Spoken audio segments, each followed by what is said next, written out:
Welcome to our spatial learning video series, where we'll use the power of spatial computing technology to take learning to the next level. Wherever you are, we're excited to go beyond your TV, textbook, or computer screen and blend learning experiences into our physical world together.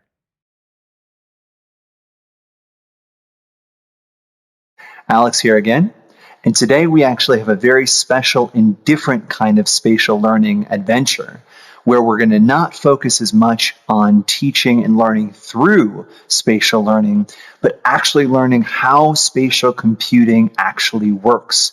What's going on with this headset here, with this control here, and how do we create these experiences that we've been getting to engage over the last several experiences together. I'm sure many of you have been thinking about this, and now I'm going to help you guys understand some of those building blocks together. The way we're going to do it is using an application called Project Create, which Magic Leap, that actually builds this spatial computing technology, created as well.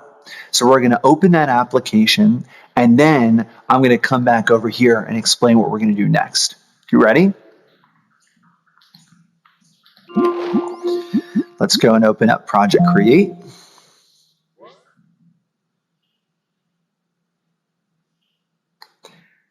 And while it loads, the first thing that we're going to learn about is depth. Welcome to Create. Let's get started by setting up your space.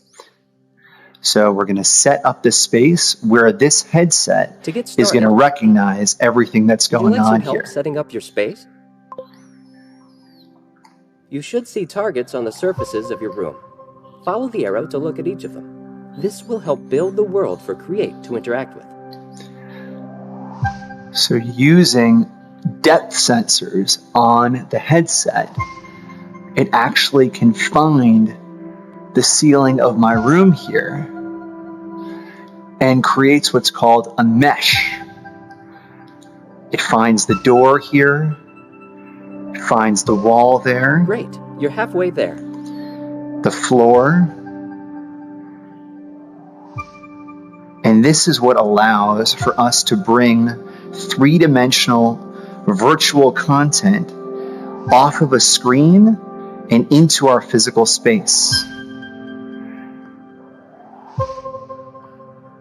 Make sure to look around for any remaining unmapped areas.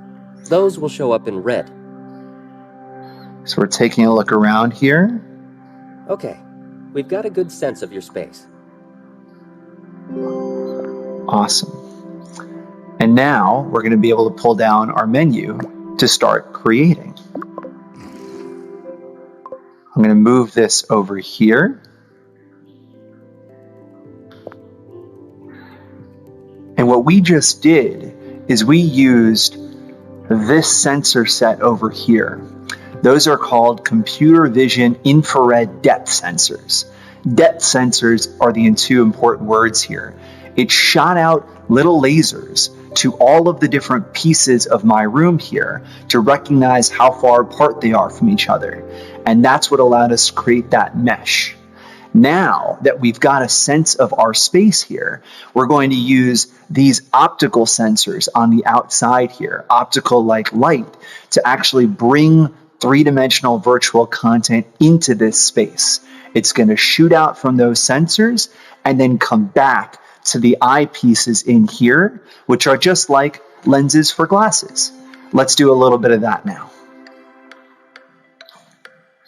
We're going to start by grabbing a brush. And now we're going to paint three-dimensionally. I'm going to paint my name.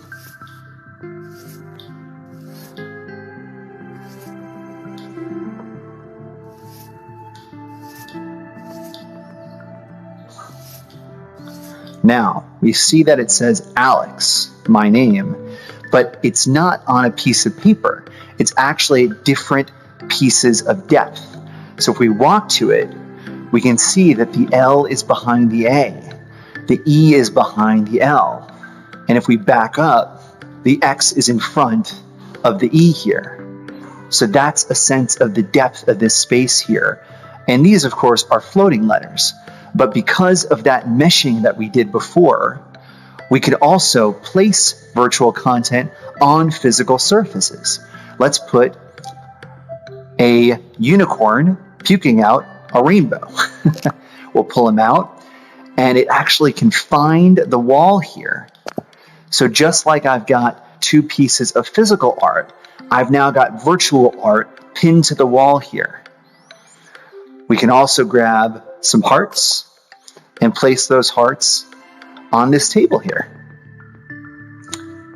And we see them beating on the physical table, even though they're virtual.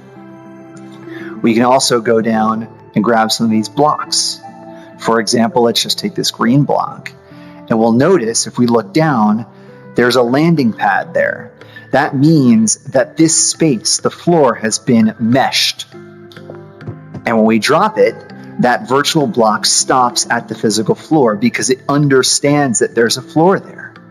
Similarly, if we go and take a wood block, we can take this wood block and place it on this physical table here. There we go. We can even take objects like a balloon. And if we grab this balloon, because we've meshed the ceiling, what do we think is going to happen here? If I let it go, floats up and hits the ceiling and stops, and it will stay there. Now, the next thing that we're going to learn about is the inputs that connect the headset to this control here. The important piece is this guy over here, and this actually has a signal that allows it to speak to this control over here. And that means that I can use this control, which is physical, to interact with virtual content. Let's give that a shot together. Gonna grab some blocks over here, pull out a kick and a snare block, and a steel drum block. And I can now use my control just like a drumstick.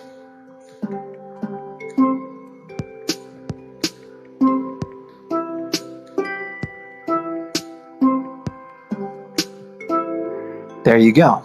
So using the physical control, I was able to work on these virtual blocks here. Now we've also got a lot of sound that we've been experiencing in all of these different spatial learning adventures. And the way that that works is that there's actually speakers on the inside of these headsets. And that allows us to hear all the sound going on, even though I don't have any headphones in. And we can do that for recording too. Here's a recorder block. Let's put that out over here. And to record, I press the bumper, this guy over here. Boys and Girls Club of Martin County is cool. Boys and Girls Club of Martin County is cool. And if I hit it, Boys and Girls Club of Martin County is cool. There we go. So you've got those sound inputs going on as well here. Now our space is getting a little bit cluttered, so I'm going to erase some of it. Going to take my name away. Using the control. All right. And now the last thing that we're going to do together is we're going to learn about interactive content. All of the virtual content we've introduced into this world so far has been stuck in place.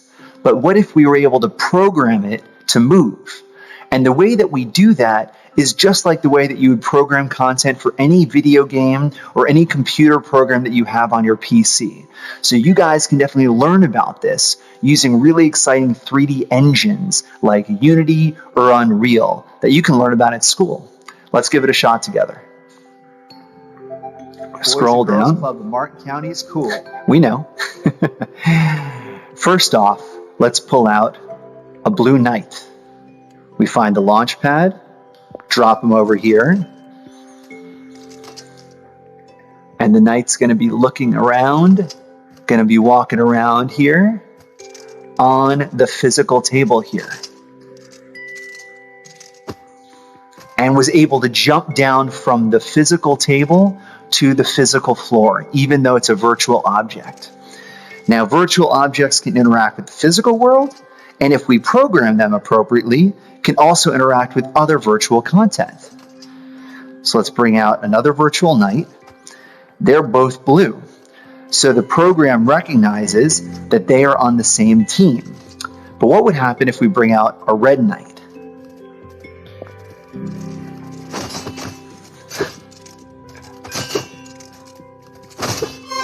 They start fighting each other because the computer program recognizes that if red is with blue, they're not friends. The last thing that we'll do is, what if we were to bring out a sea turtle? That turtle is going to start swimming around as if my entire physical room were filled with water. And what if we said, how cool would it be to take an astronaut and let an astronaut ride on the back of a turtle? We can do that if we want to, using the power of spatial computing. There are tons and tons of different interactions that we can create here with turtles, with astronauts, with knights, with blocks, and so much more. But this is just a little bit of a sneak peek as to how spatial computing works, from depth and meshing, to inputs like the control, to sound from the headset, and to interactivity like we've seen around our space. And they're going to be keeping on going and doing their own thing here in different areas all around my space. And that is the power of spatial computing. We'll say goodbye for later.